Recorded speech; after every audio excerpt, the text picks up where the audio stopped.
Hello friends, எல்லாருக்கும் வணக்கம். எல்லோரும் எப்படி இருக்கீங்க? இது வரைக்கும் நம்ம சேனலை சப்போர்ட் பண்ணி சப்ஸ்கிரைப் பண்ண எல்லா சப்ஸ்கிரைபர் ஃப்ரெண்ட்ஸ்க்கும் ரொம்ப நன்றி.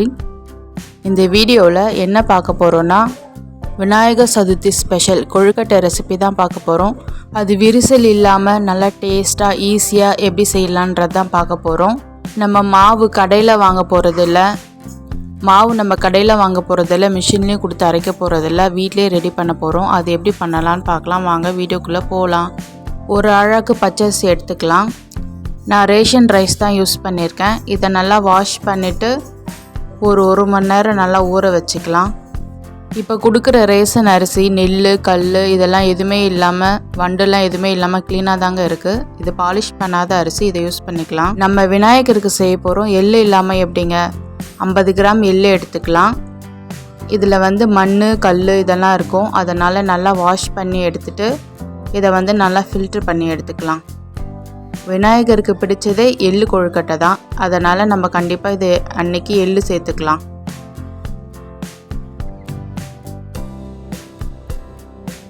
ஒரு வடிகட்டி வச்சு இந்த மாதிரி ஃபில்ட்ரு பண்ணி எடுத்துக்கலாம். மண் எல்லாமே அடியில் போயிடும், மேலே எள்ளு மட்டும் இருக்கும். இதை மாதிரி ஃபில்ட்ரு பண்ணி எடுத்துகிட்டு வந்துடலாம்.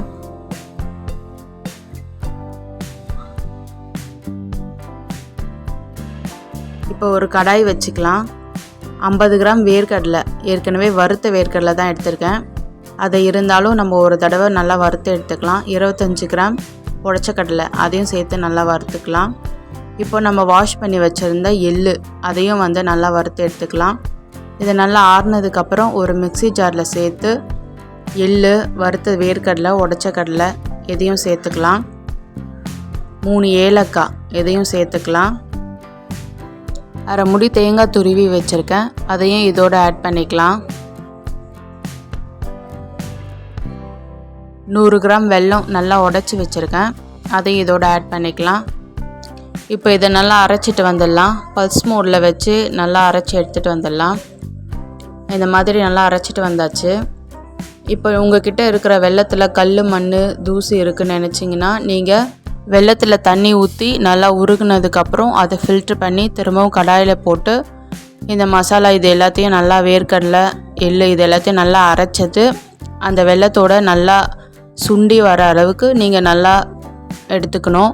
அதுக்கப்புறம் நீங்கள் ஆறுனதுக்கப்புறம் நல்லா உருண்டை பிடிச்சிக்கலாம். இப்போ நம்ம அரைச்சிட்டு வந்ததை இதை மாதிரி நல்லா உருண்டை பிடிச்சி வச்சுக்கலாம். நான் எடுத்த அளவுகளை எனக்கு 15 உருண்டை வந்துச்சு. இந்த மாதிரி நல்லா உருண்டை பிடிச்சாச்சு.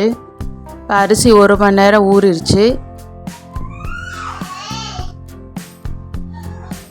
இப்போ இதை ஒரு மிக்ஸி ஜாரில் சேர்த்துட்டு இதை நல்லா பேஸ்ட் மாதிரி நல்லா அரைச்சி எடுத்துகிட்டு வந்துடலாம்.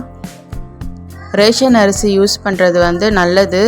இது பாலிஷ் பண்ணாத அரிசி, அதனால் கண்டிப்பாக நம்ம ரேஷன் அரிசியிலே செய்கிறது தான் நல்லது. இந்த மாதிரி நல்லா பேஸ்ட் மாதிரி நல்லா நைஸாக அரைச்சி எடுத்துகிட்டு வந்துடலாம். கூட தண்ணி வேணுன்னா கூட கொஞ்சம் தண்ணி ஊற்றி நீங்கள் நல்லா இந்த மாதிரி பேஸ்ட் மாதிரி நல்லா அரைச்சி எடுத்துகிட்டு வந்துடுங்க. இப்போ ஒரு கடாய் வச்சுக்கலாம். அரிசி எடுத்த கப்புலேயே 1 கப்பு தண்ணி ஆட் பண்ணிக்கலாம். நம்ம அரைச்சி வச்ச அரிசி மாவு அதையும் இதோடு ஆட் பண்ணிக்கலாம்.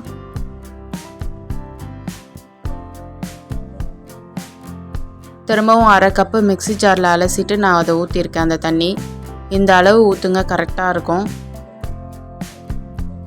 இது ஹை ஃப்ளேம்லேயே வச்சு நல்லா கலந்து விட்டுக்கலாம். கொஞ்சம் கட்டியாகிற மாதிரி ஆனதுக்கப்புறம் கொஞ்சம் மீடியம் ஃப்ளேம் மாற்றிடுங்க. தேவையான அளவு உப்பு சேர்த்துக்கலாம். நல்லா கிண்டிக்கிட்டே இருக்கணும். இப்போ லைட்டாக கெட்டியாகுது. இப்போ ஃப்ளேமு கம்மி பண்ணிடலாம்.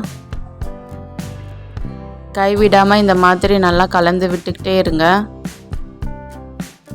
கடாய் அடிகனமான பாத்திரம், அப்படி இல்லைன்னா நான்ஸ்டிக் பாத்திரம் எடுத்துக்கோங்க, இல்லைன்னா அடி பிடிக்கும். இப்போ மூடி போட்டு ஒரு 5 மினிட்ஸ் நல்லா வேகட்டும். இப்போ நல்லா வெந்துருச்சு. ஸ்டவ் ஆஃப் பண்ணிவிட்டு 1 ஸ்பூன் நெய் ஊற்றி லைட்டாக பிசைஞ்சு வச்சுக்கலாம். சூடாக இருக்கும், கொஞ்சம் லைட்டாக ஆறுனதுக்கப்புறம் பிசைஞ்சுக்கோங்க. இப்போ நான் வேறு பாத்திரத்துக்கு ட்ரான்ஸ்ஃபர் பண்ணிட்டேன் மாவை. இப்போ நல்லா பிசைஞ்சிக்கலாம். சூடாறிடுச்சு. மாவு பாருங்கள், பார்க்கும்போது எவ்வளோ சாஃப்டாக இருக்குது. கையில் நெய் தடவிட்டு இந்த மாதிரி ஒரு உருண்டை பிடிச்சிக்கலாம். அச்சு இருந்தால் நீங்கள் அச்சில் செஞ்சுக்கலாம்.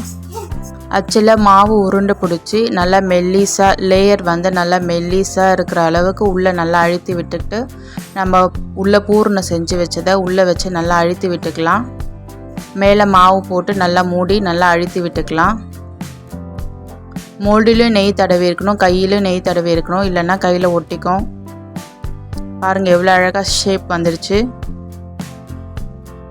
இப்போ இதே மாதிரி எல்லா மாவுலையும் நம்ம செஞ்சு எடுத்துகிட்டு வந்துடலாம். உங்களுக்கு வேணுன்ற ஷேப்பு நீங்கள் செஞ்சுக்கலாம். இந்த மாதிரி ஷேப் நான் பண்ணியிருக்கேன். கொழுக்கட்டை அச்சு இல்லாதவங்க கிட்ட இந்த மாதிரி நம்ம பண்ணிக்கலாம். ஒரு உருண்டை பிடிச்சிட்டு உள்ளே பூர்ணத்தை வச்சுட்டு மேலே மட்டும் நல்லா அந்த குப்புற மாதிரி செஞ்சுக்கலாம். அடுத்து ஒரு உருண்டை மாதிரி செஞ்சுட்டு இது எல்லாத்தையும் இட்லி பாத்திரத்தில் வச்சு ஒரு 10 மினிட்ஸ் வேக வச்சு எடுத்துகிட்டு வந்துடலாம். பாருங்கள் எவ்வளோ சூப்பராக வெந்துருச்சு. பார்க்கும்போதே பாருங்கள் எவ்வளோ சாஃப்டாக இருக்குது. இதே மாதிரி இந்த அளவில் நீங்கள் இந்த விநாயகர் சதுர்த்திக்கு செஞ்சு பார்த்துட்டு எப்படி இருந்ததுன்னு எனக்கு கமெண்ட்ஸில் சொல்லுங்கள். நம்ம கடையில் மாவு வாங்கலை, மிஷினில் கொடுத்தும் நம்ம அரைக்கலை. நம்ம வீட்லேயே ரெடி பண்ணி எவ்வளோ சாஃப்டாக கொழுக்கட்டை செஞ்சுருக்கோம் பாருங்கள். இந்த வீடியோ உங்களுக்கு பிடிச்சிருந்ததுன்னா மறக்காமல் லைக் பண்ணுங்கள், ஷேர் பண்ணுங்கள், கமெண்ட் பண்ணுங்கள், சப்ஸ்கிரைப் பண்ணுங்கள், பக்கத்தில் இருக்க பெல் பட்டன் கிளிக் பண்ணுங்கள் ஃப்ரெண்ட்ஸ். அப்போ தான் நான் போடுற வீடியோஸ்லாம் உங்களுக்கு நோட்டிஃபிகேஷனில் வரும்.